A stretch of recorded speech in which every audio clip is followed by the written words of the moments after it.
Hi, my name is Emily Madill.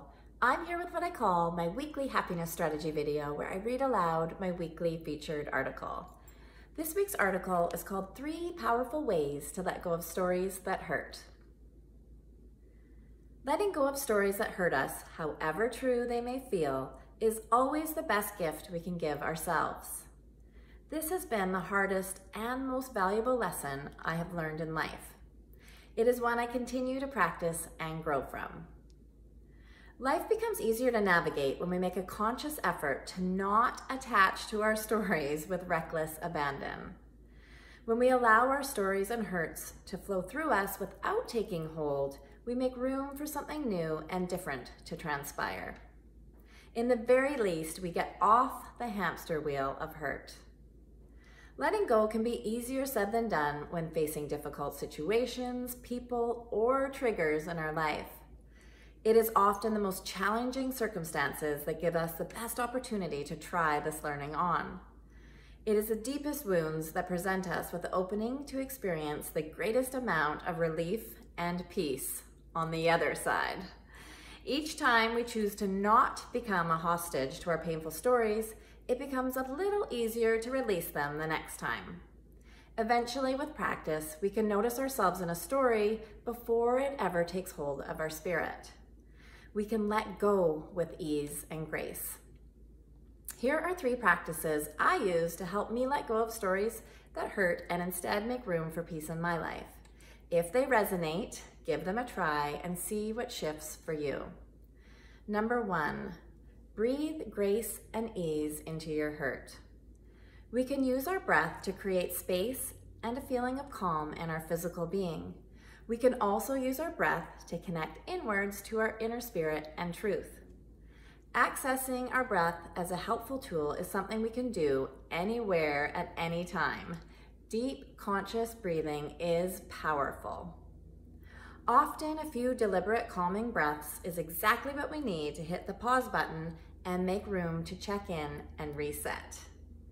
It can be helpful to ask yourself powerful questions to access the flow of grace and ease in your breathing and being.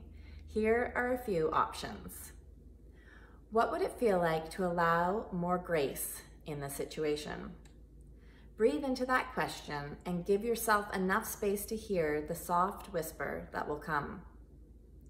How can I be gentle here with myself and with others who may be included in my story? Breathe love and kindness into your being and out towards others you feel have hurt you. And what might happen when I breathe ease into the hurt and exhale the need to attach?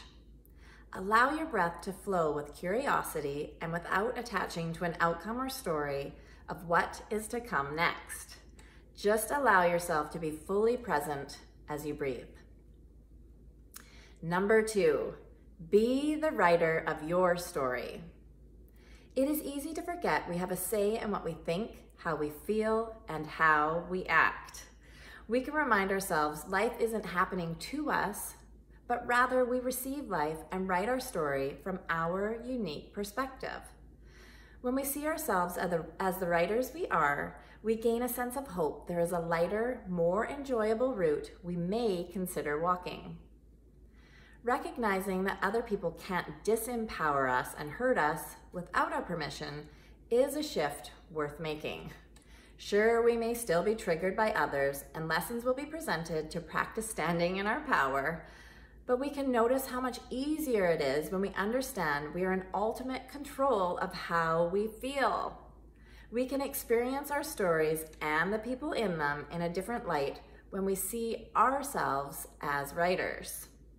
We can write stories that are gentler to ourselves. We can write our stories to feel more compassion for others. We can see others' choices as being their own, and we can accept people as they are.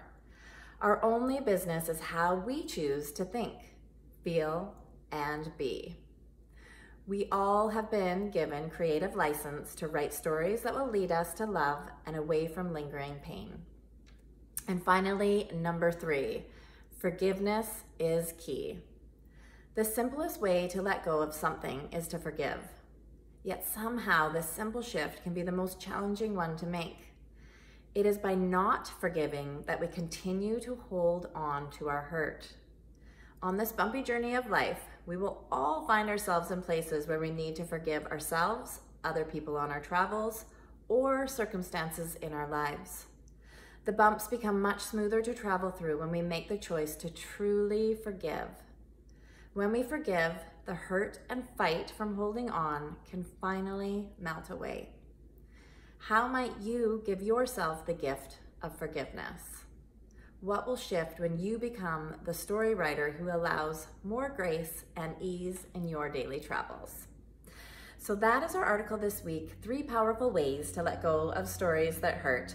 And it's one that I wrote a few years ago. It was first featured on the Huffington Post and then thriveglobal.com. I'm honored to be one of Thrive Global's editors at large. So I share all of my writing out on thriveglobal.com. I also share my writing out, of course, on my website, emilymadill.com. And every Thursday morning, I curate a note that I send out to my list called M's Weekly Inspiration. And in it, I include an article, a video, as well as some other tips and practical strategies for living the life of your dreams and just allowing yourself to have that gift of seeing yourself as a person in the driver's seat of your journey. So I send those weekly notes out every Thursday morning, and I will include a link out at the bottom of this video if you'd like to sign up for those notes.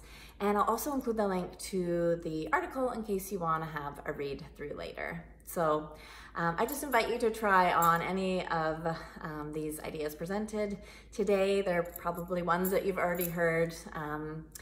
And so when we kind of put that into our focus and we just try on one strategy at a time, we can help ourselves to create new habit and to just shift our perspective to seeing that there are so many different points of view that we can view any situation in life.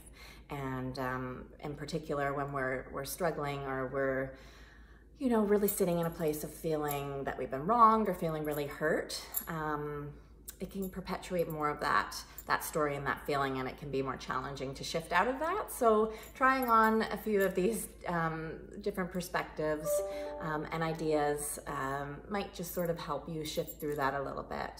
So I definitely recommend giving them a try if they resonate with you. And as always, I just want to thank you for tuning in, and I look forward to connecting again soon. Have a great week. Thank you.